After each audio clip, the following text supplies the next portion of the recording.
Your round number. 200, 300? Over there in the gym. Where you came from? Around 1,000. Really? That's good. Fantastic. My name is Arthur Sapp. I'm with Alpha Phi Alpha Fraternity, Idaho Commonwealth chapter. And the first 10-15 minutes of the classroom time today, I'm going to be discussing with you the SMART plan. Each of you should have in your packet. Do you have your SMART plan there? Can you show that to them? Should be like that. It's a white page. Take that out, please. It's important because on your third class you're going to be doing today, you're going to be filling this out. So I'm just going to kind of go over it with you, just give you some ideas. And then on the SMART plan, in about 2 months, you're going to turn this into me. You're going to turn this into the facilitator of your third class, and they will be collected. And then in a couple of months, you'll be having contact with somebody who's going to follow up with your SMART plan to see where you are with it. So I'm just going to kind of go over a couple of things with it. In addition to that, they wanted me to talk for 3 minutes, just give you a brief overview of myself, my career, what we've done, how it relates to the SMART plan, and just kind of give you an idea. But on your SMART plan, your goals are going to be specific. That's what SMART is. Specific, measurable, attainable, results, focused, and time frame. You have to have specific goals. If you don't know where you want to go, how are you going to get there? So those are the things. Part of my SMART goal, which I didn't have a SMART goal when I was growing up. I wanted to go to high school, and then I thought once I graduated, I get to kind of party a little bit, mess around. I was going to tour the country a little bit. Didn't know how I was going to tour the country. Didn't have any money, and I didn't have a job. My parents had a different idea for me. So I was able to go through a disadvantaged program and get me into college starting in the summer because my grades weren't where they should have been. And that really changed my focus.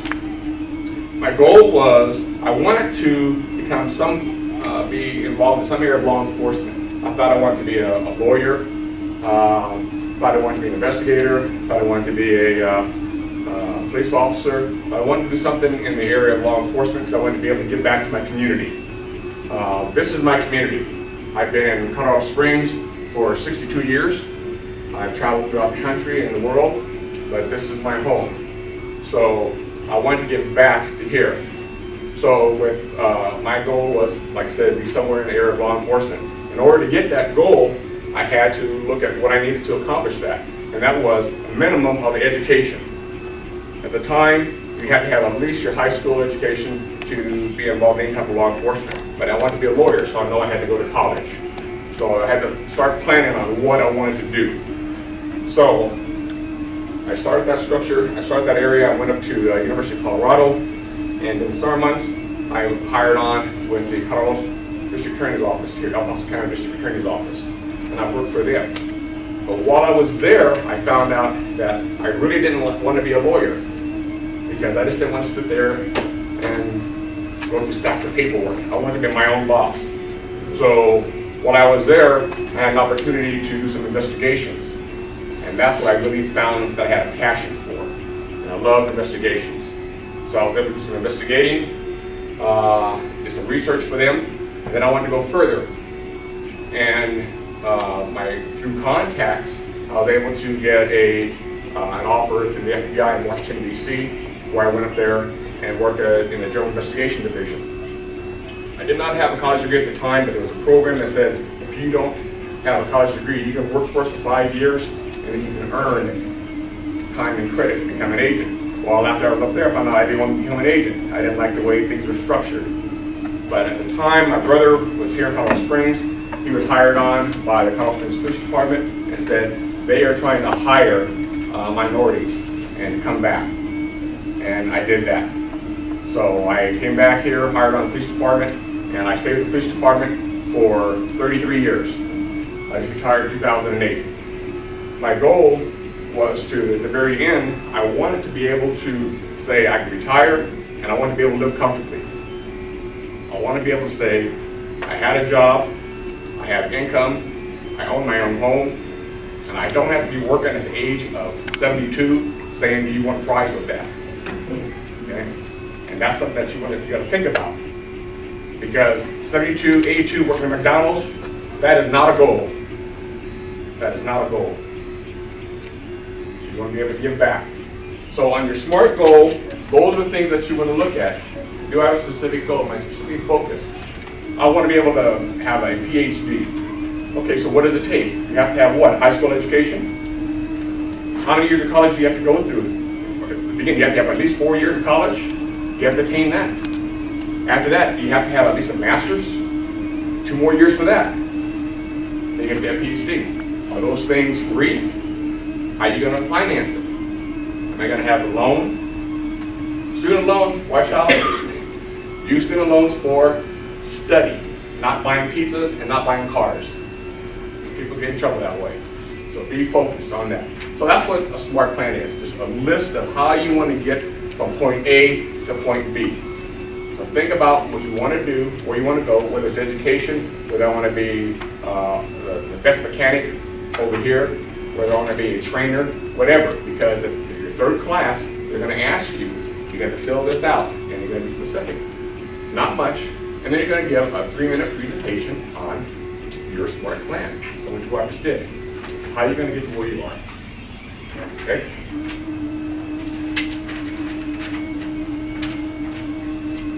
Do you have any questions with that? Okay. I'm going to turn this over to Kaya, who's going to do the introductions. Thank you. Hello. Today we are doing a class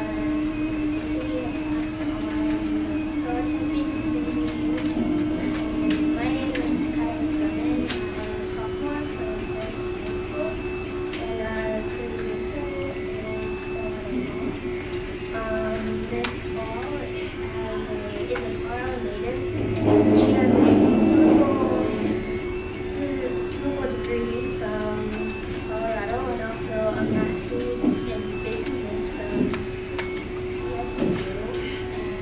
And she's also the founder of Amphibious Games that is also a business environment.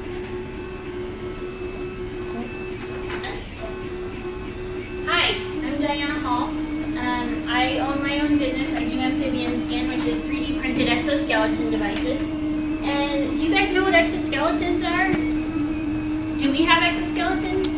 No, we have endoskeletons, which is our bones that keep us standing upright, right? And they protect our organs, like our rib cage. Bugs, like beetles, have exoskeletons, and they crunch when you step on them, which means that their bones are on the outside, right? So that protects them from the outside in. Why would humans need exoskeletons? I mean, we obviously were made like this for a reason, right? But what if you wanted to play some really high-impact sport? You know, you could get hurt, right? Or if you wanted to be Iron Man and you're gonna fight, right? So you need something that can give you the support, the external protection that your bones would give you on the inside. So what do you guys think, just being creative, if you're thinking, wow, so I can make an exoskeleton, what am I going to do with that? Other than being Iron Man, and you can attach electronics, you can do all kinds of cool stuff, or being a beetle, because you don't want to get squished when you get stepped on, or playing high-impact sports, what do you guys think exoskeleton technology could be used for? You guys have ideas? Yeah. Football, yeah, absolutely. Some of these calves, because since the bone structure might have got broken, they basically just outer exoskeleton protects it. Absolutely. So if you're thinking about you have a broken bone and you need a cast or a splint, doctors use exoskeletons all the time. But they make you a plaster or fiberglass cast that they fit to your arm, right? And then it dries on there and then it's hard. But you can't swim, bathe, or shower with that on. But it protects your wound. It does 2 things. It protects your wound from the outside in, but it also immobilizes the injured injured part so that you're not moving around so that it can heal, right? So it does two things. So exoskeletons can do that from the inside out as well. They can immobilize certain parts of your body. If a certain part of your body is not supposed to be moving, an exoskeleton will stop that as well. So anything else? So we got medicine for broken bones. Can you think of anything else that an exoskeleton might be used for? Just think outside the box. What might somebody use an exoskeleton? What about like a super soldier? Yeah? Because you can make your body into any shape, and then you could provide mechanical function to it as well, right? Because it would be like a suit, that would be custom fit to you. See, now if I tried to get into that suit, my head would be like right at his chest. I wouldn't be able to see out of it, and the arms wouldn't fit right. Nothing would fit right. So that's the thing about exoskeletons, right? Is that they need to be custom fit to each individual. Not everyone can put on the same suit. So, one of the things that I did with exoskeletons was these amphibian skin devices. What do you think the benefits would be to one of these plastic 3D printed custom fit casts compared to one of the plaster or fiberglass casts that you would get at the doctor's office? Take a shower in the plant. Yeah, you can swim. Breathable, so it doesn't sweat as much. Exactly, sweating is awesome. Anybody else? Yeah. It's easier to like move around, so it's with the regular cast you can't move around as much. It's just like you have a little more room to move. That's right, because look how it's fit to your body. It's not so bulky, right? So it's not in the way when you're trying to do things. And do you know how stinky and gross that those fiberglass casts get when you're wearing them for 5 weeks? And you can't shower them, and then you gotta put a bag over your arm and hold it outside the shower. Well, and it gets disgusting. So these ones, and also you go, how many casts do you get over 5 weeks? Because they have to take it off to x-ray it and everything. With these, you just pop them on and off. There's a couple of different closure mechanisms you can do with the zip ties, see, so that little kids can't get them off. It's like a traditional cast, it's real strong. Or you can get the clips where you can take them on and off, and that's up to your doctor. But these are great because also they're custom. So not only do they fit you perfectly, see how there's no rubbing because there's no movement because they fit me perfectly? Not only do they do that, but your doctor can fit them for your injury. Like a traditional cast or splint, they might come in 3 sizes. And if they don't fit you perfectly, too bad, right? So with these ones, your doctor can say, well, she just has a broken thumb. She doesn't need to immobilize her whole wrist. So I want it to go up here to immobilize this joint, but this joint is okay. And I want her to have wrist movement or whatever. And I want it to be breathable. And the doctor can custom design any immobilization device for you so that it fits your injury exactly. And so that you're not using a one-size-fits-all splint that you can get at Walgreens or whatever. See this one? I can move this joint, can't move that one, and I can move my wrist. And it's waterproof, right? So who do you think would best benefit from something like one of these devices? In what job? What careers do you think? I know you said football, right? When you said football. Yeah, and so that's exactly right. You can ice bath with these too and go in the hot tub. Right? Can you do that with traditional cast? But these are the same plastic as Legos. So guess what they are, what you can do? Sterilize them. Can you sterilize a traditional cast? No way, not even the splints, the Velcro and all that. So if you need to sterilize something and still work, what kind of careers might that be for? What do you think? Surgeon? Nurse? Food handling? Right? All those things, those people are out of work. I've had nurses that can, and doctors that can go back to the operating room months sooner than they could have, and they weren't making any money because they had to have surgery or had a broken arm. So this technology, this technology is huge because you can attach EMS devices, electrical muscle stimulators. So you know how you get muscle atrophy when you're in one of these for a while and can put those little electrical muscle stimulators, you can attach them into the holes. I can custom fit them in there. It stimulates your muscle, and then you don't have so much rehab after for sports, right? You can also do ultrasound devices. You can snap those in so that your bone fractures will heal faster. You can do TENS units, transcutaneous electrical nerve stimulators. Those are for pain management. So you can pop those in wherever you want, and then it helps you with your pain. So the technology is there to do things like this. Now, I just started this business a year ago, and I'm a chemical engineer.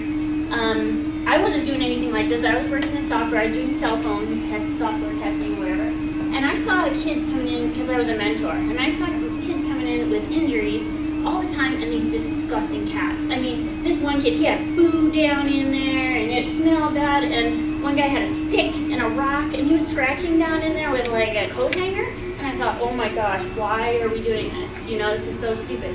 Everybody knows about 3D printing, right? And you know that you can do plastics. So I'm like, why isn't this available to us? And I looked, and I saw that it wasn't a technology problem. I saw that it was a business model problem. They were trying to sell these 3D printers and 3D scanning software that's expensive and 3D CAD design programs to doctors and hospitals.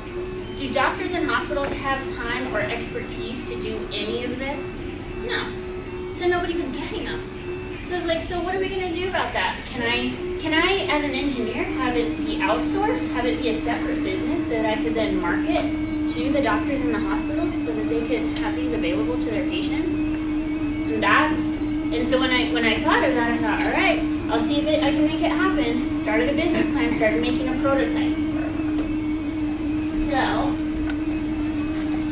I thought, how am I going to make these things? So what's the first thing that you would need if you were going to make a custom fit something, anything, exoskeleton device? You would need an accurate body image scan. Very accurate, right? Because you don't want it to be moving around or whatever. And every single person's hand is different. Like, how many people in the entire universe will this fit perfectly? Just one, right? Every single one of these, that's the case. Okay, because everybody's body image is different. You gain weight, you lose weight, your bones are different. Skin, I mean, like, my daughter had a wart, and her cast has a little spot for the wart. I mean, it's that accurate. So you need a very precise body image scan. So I brought a scanner, and it scans skin. Okay, it won't scan hair. But I can do any body part, I can scan any body part that you want. So I thought maybe we could play around with it for a few minutes. You guys want to do some scans? It's pretty fun. Okay. But that's obviously the first step that you need.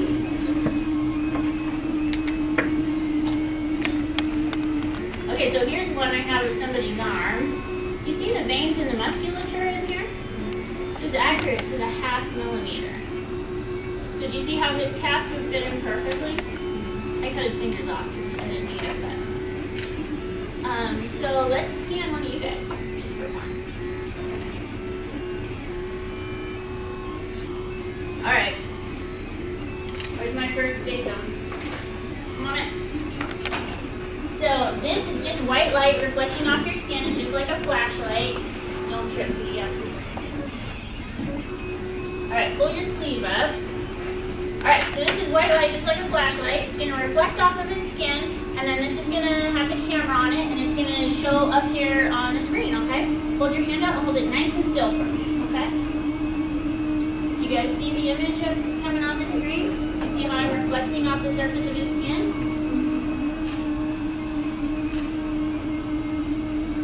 The whole process takes about 15 seconds. There you go, you're done. And if you look up on the screen now, show you your image. Alright.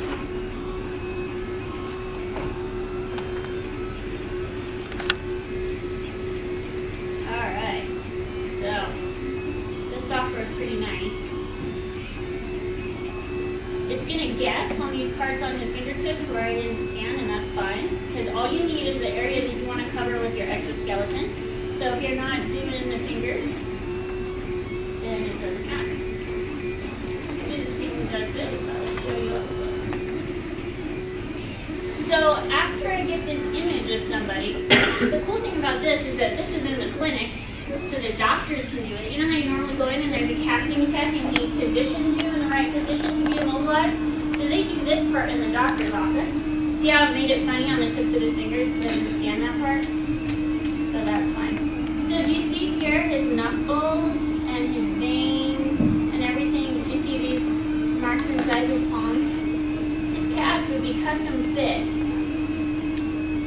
to every single part of his body that was that we scanned. So like, what if I wanted to do a torso? What if you needed a back brace? Could we do that? Yeah, sure. Any body part that you want to scan that has skin, we can do it. What about animals? Can we do that? Yeah, except the scanner that I have doesn't scan, it scans skin, not hair. So you have to shave them, or you can put, it also scans like lycra, so like spandex material.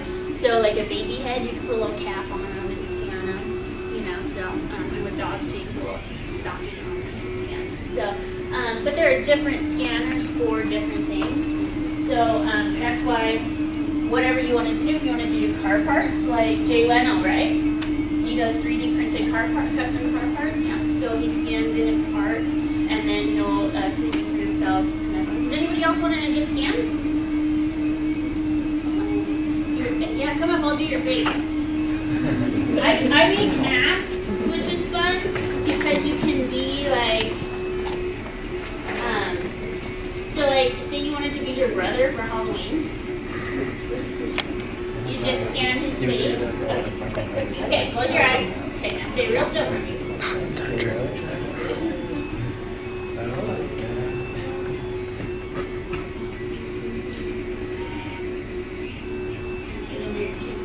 There, you're done. Alright, let's see, what was your name again? William. William, okay, let's see a William mask. Remember how I said it doesn't scan hair? So look at his eyebrow right there and his eyelashes. See how I didn't want to scan that part?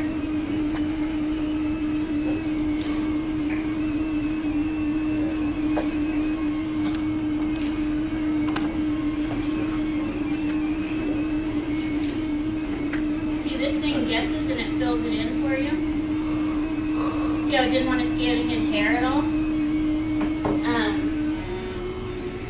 So what you can do is you can make a mask of somebody else and be that person for Halloween. There's William.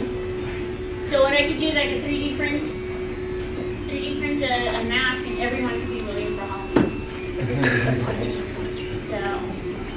But that's the cool thing about body imaging. There's so many things that you could do. I mean, people are using this right now. They have body imaging booths and malls. And you get in there and it does a neat image of you and then it makes a bobblehead or a Lego of you, you know, custom one. So there's a lot of things that you can do with this type of technology. Now, does this take a rocket science degree to do this kind of thing? No. These are entrepreneurs like you and me who are like, hey, I thought of something cool. I see a need. I think somebody would like this. And I'm going to try to make it happen.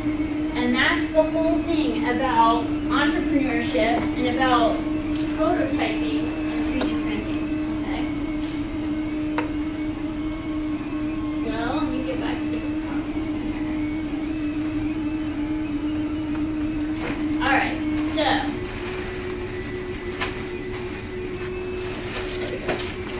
Okay. There we go.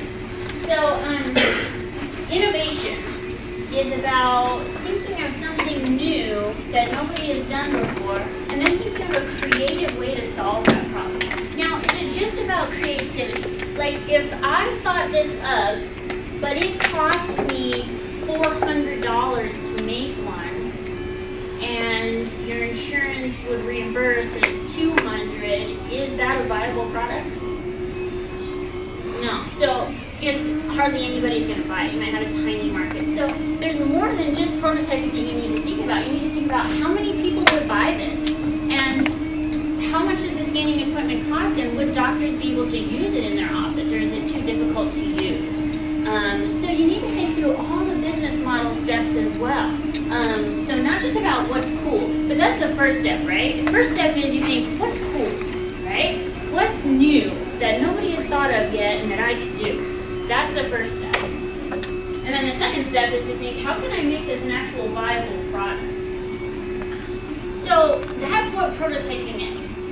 Prototyping is you see a need, or you see something cool that you think people might like, even if they don't know they need it yet. And then you imagine a solution for it, and then you make a model of it. So, how would you make a model of it? Let's say you thought up an idea for a widget, like, I don't know, that's a car part maybe, I don't know what that thing is. But whatever, he had an idea for this thing that's never been made before, it's a new part. And he wanted to make a model of it so that he could have a real product to sell, right? Because if it's just in your brain, it's not that valuable yet, right? It's not valuable until you have something to show people and market. Just like on Shark Tank, you guys ever watch that? You know, they always have a prototype or a model or whatever.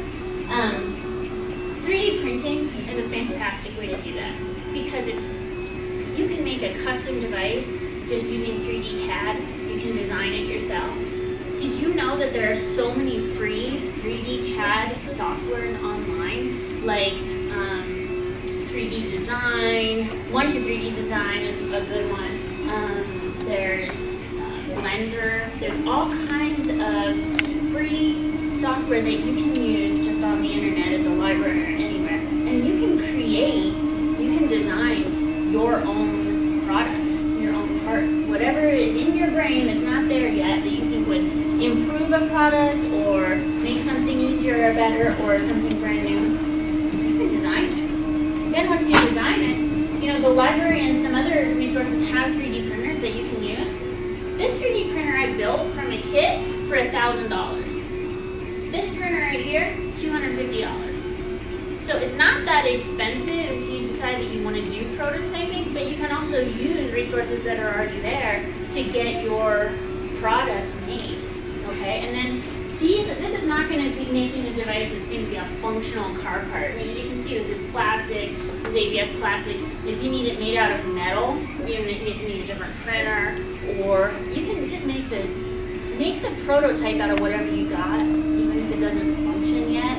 And then once you show people and everything, if that's a viable product, when you get it start marketing and everything, then you can get a real functional product made later when you have investors and things like that. But your first step is to think up something cool, make a model, and then market test. Ask people, what do you think of this? Do you think this is a viable product? Would you invest in this? And you wouldn't believe how many people would say, I think that's awesome, I've never seen that before. You need a patent on that, and here's some money. Make it go, okay? So that's what I did. I brought this business model to the Pueblo entrepreneurship competition. I'm from Pueblo. It's kind of like a local Shark Tank. If you have a good idea and you bring it to people like that, then they'll give you money, right? Sometimes it's free money, like grants, that you can just use for whatever. They gave me some for rent, because they're trying to promote business development and entrepreneurship. There's tons of scholarships, grants, and loans available for that kind of thing. So the first thing is to make a model, and then get into those kind of grants and those kind of programs, and then see if you can. So then you get a 3D printed. This is how you're going to make a model. You don't have to get a 3D printed. You can make it injection molded. Usually that costs a little bit more, but whatever you got to do to get a model, do it. You know, I've seen somebody who had a product that was made out of straws and toothpicks, and they're like, well, this is what it would look like if it was really made out of plastic or whatever. I'm like, well, at least that's close. So what's the whole point of prototyping and everything? What am I getting at with this? What I'm getting at is that you guys are at an awesome stage in your life where you haven't gotten stuck into a career where you can't advance because you don't have the educational opportunities, or you don't have, 6 kids you're trying to pay the bills for. You guys are in an awesome position right now where your future is wide open. This is the time to make the decision about what you want to do and then do it. Okay? This is the time. Because you can, at this point in your life, you can either screw it all up, or you can go on the fastest path to the best life that you see. All you have to do is have that vision. And when he was talking about the SMART goals, there's short-term and long-term goals. So if you know what you love to do, first you think about, what am I good at? What do I like and what am I good at? What could I do better than anybody else? Because who's valuable to somebody? Somebody who knows what everybody else knows, or somebody who is an expert in something unique that nobody else knows about? And when I say expert, I mean you know everything about it and then some. That's what's valuable to businesses and to people who want to hire, and also to entrepreneurs. You want to be that unique expert, just a world-renowned expert in whatever it is that you're interested in. And the cool thing about that is, if you do love it, it's not going to seem like work. It's really not, because I love this. So I do this. This is my own business. I get to do this all the time, and I'm constantly developing new designs, new prototypes, new ways to use these, and I love it. I mean, I would prefer to do this than play video games or whatever. You know, this is my job, and it doesn't feel like a job, right? Which you're going to need as an entrepreneur, because a lot of times you're not making a lot of money out of the beginning, right? So if you find out what you love to do and what you're great at, then think, how can I make that into my career, right? Because that's when you're going to be the most successful, if you love it.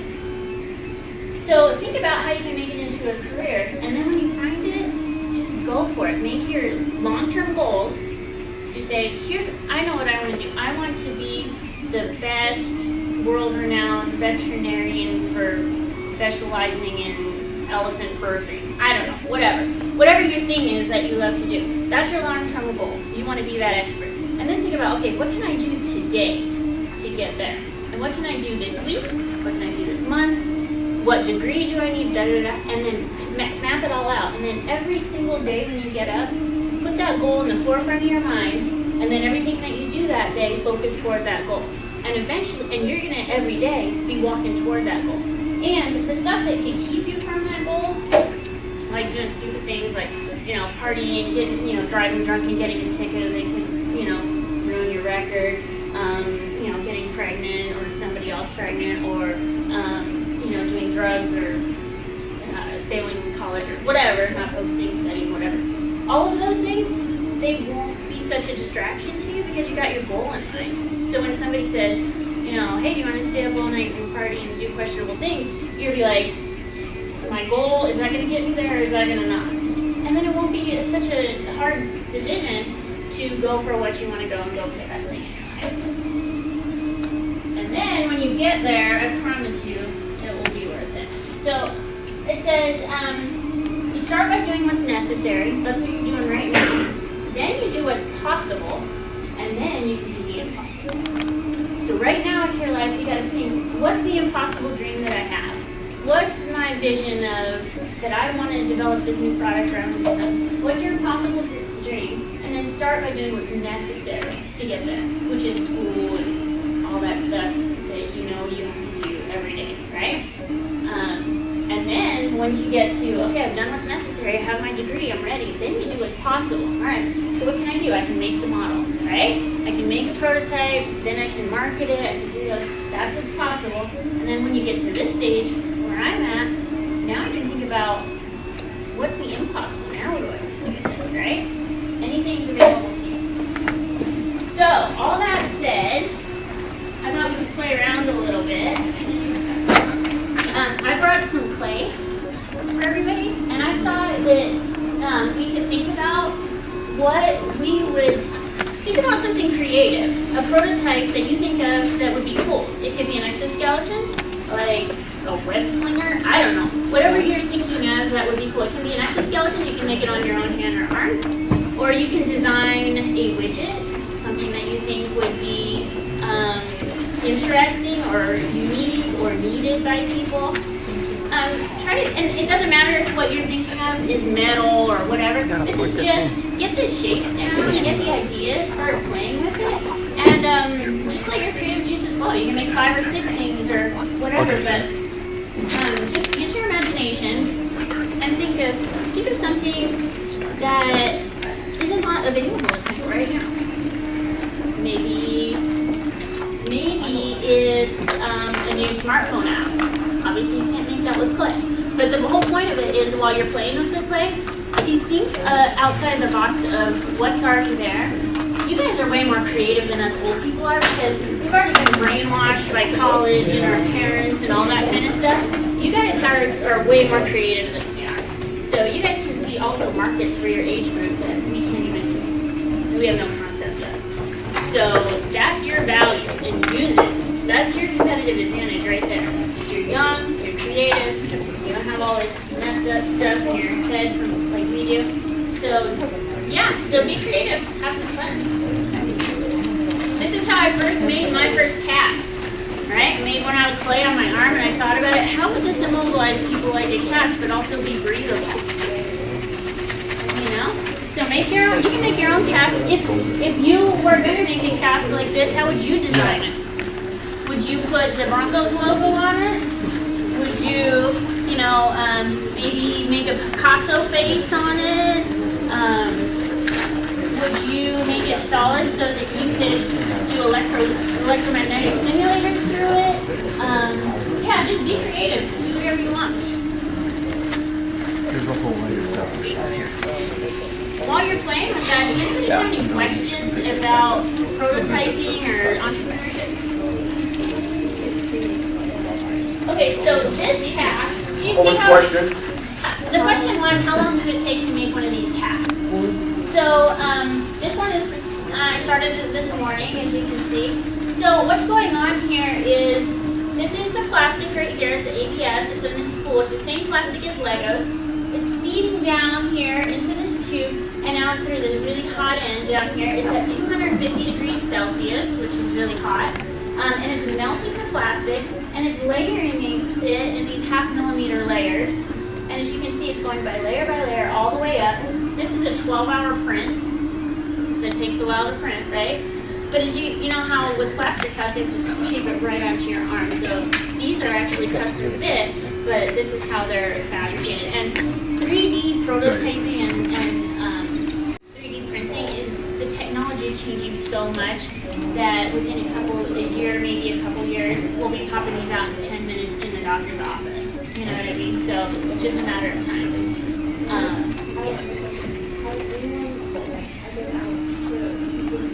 Yeah, so you can get these. So I just started, we just got approved by insurance in June. So you can get these at Centura and Parkview in Pueblo. And you can also get them at Integrative Performance Institute in Denver. And then we are expanding our clinics into the rest of the Centura physical therapy clinics across the Front Range, hopefully over the next couple of months. So it's approved by Medicaid, Medicare, and all major insurance companies. I think Kaiser doesn't pay for custom splinting, but we're in talks with Kaiser about getting it internal, and then it will be paid. So we are working on that, and then we're going to be going hopefully nationwide and then worldwide within the next year. Because that would be a good time to do footage of minute 53. What? I was looking at your design, Yeah. and have you thought about making one of those that are more flexible for football players to stop surgery? Sure. So there are all kinds of materials that you can make these out of. So you can make these out of nylon, which are a little flexible, right? The thing about 3D printing is that you can see how it's printed in the layers. So ABS plastic or nylon, when it's injection molded and it's one solid piece, it's really strong. When you start placing it in layers like this, if this thing is going to break anywhere, it's going to break along one of these layers. So when you're flexing it and it's 3D printed, it's going to be less strong than an injection molded one. So 3D printing may not be the ideal way right now to fabricate a flexible splint, because the more you flex it, the more those layers are going to get torqued on and eventually crack. So yes, I think that's a great idea. I think a different manufacturing process would probably be better for that right now. Yeah. Just kind of like bouncing off what you're saying, like, are there certain like stress tests that you do with the molds before you mold it to people? Or? Yeah, so that's the thing about prototyping, right, is the strength of it. ABS plastic is the same thing that they make hard hats out of. So you know how hard that is. These, though, are not as strong as a hard hat. Because like I said, they got the layers in them. Right. So, and the other thing is these are all custom designed. So when your doctor designs one for you, I mean, look at the thickness of this one compared to this one. Now the doctor says this kid's going to be riding horses, playing football, whatever. I'm making him one like this because it's going to be stronger. If he says it's an old granny who wants to be knitting, I'll make him one even skinnier than this, so it's lightweight, right? But then can I say to the FDA, for example, or to anybody, this will hold 175 pounds of pressure? No, because every single one is different. I can say what this one will hold, right? And even then, the printing process, again, it's layered, so it's not going to be as strong as injection molded. So, have I tested these? I have tested these subjectively based on the different thicknesses, yes. But as you can see, if somebody has a skinny wrist or somebody has a thicker wrist, the strength is going to be different, regardless of the thickness. You know what I mean? So, with custom devices, I can tell you what the strength properties are of ABS. But with a custom device, every single one is going to be slightly different. And that's engineering for you. There's no straight answers, hardly ever. You know, I know you want a yes or no answer or 150 pounds or whatever, but a lot of times in engineering, there is no, that's just the answer. It depends. It depends is the answer a lot in engineering. Yeah, so I'm a chemical engineer. I went to Colorado School of Mines. And I thought I wanted to do chemistry. And that's the thing about going to college, right? Do you really know what it's all about before you go? Not really. So I loved chemistry, I was good at it, so I went to do that. And then when I got out into the actual field and doing the work, I thought, I like this that much. I really would rather do software or something high tech. So then the cool thing is once you have an engineering degree in general, you can do whatever you want with it. You know, engineering is great because you get a little mechanical, you get structural, you get chemical, you get all the thermodynamics, all the platform that you need to do any kind of engineering on top of it. I mean, I even ran a mentoring program for a while, you know, so you can do anything even outside your field with an engineering degree. So I think it's great to get a technical degree so that you have the foundation that you need to be able to build on top of that anything that you want. And also, another thing I just want to mention about that is, does it matter what school you go to? If you have a chemical engineering degree, does it matter what school you went to get it? No? You don't think so? Why do you think schools are ranked differently? Because they offer different. Yeah. What about 6 different schools that all have chemical engineering degrees, but they're all ranked differently? Yeah, so the quality of your education is just as important as what you choose to get. In other words, think about an employer who's hiring for a chemical engineer, and they have 2 candidates. One of them has a degree from a community college they've never heard of, and the other one comes from Harvard. Who do you think they're going to hire? So I can tell you that I had job interviews that were outside of my field when I decided I wanted to move into software instead of chemical engineering. I got job offers at Nortel Networks and some of the big phone companies because they saw that I had a degree from Colorado School of Mines. They didn't care what the degree was. They just saw, oh, she went to Mines, she's smart, we'll hire her, right? So you got to think about that too. It does matter. It 100% matters. Go to the best college that you can get into. The one with the best reputation, the one with the best results, the one that has the best hiring outcomes after. It absolutely does matter. And can you do it? What if it's more expensive? And it probably will. Scholarships. A lot of them, like as a woman in engineering, that's considered a minority because there were 20-to-1 ratio of women to men in engineering at that time. And so I got a scholarship just because I was a woman. And, you know, if that's there and it's available, take it. I mean, seriously, it's free money. You know what I mean? Go to the best school that you can. And they're trying to get, you know, students like us into high-tech fields. So those opportunities are there. Definitely use them. Any other questions? Do you guys have any creative ideas you want to show me?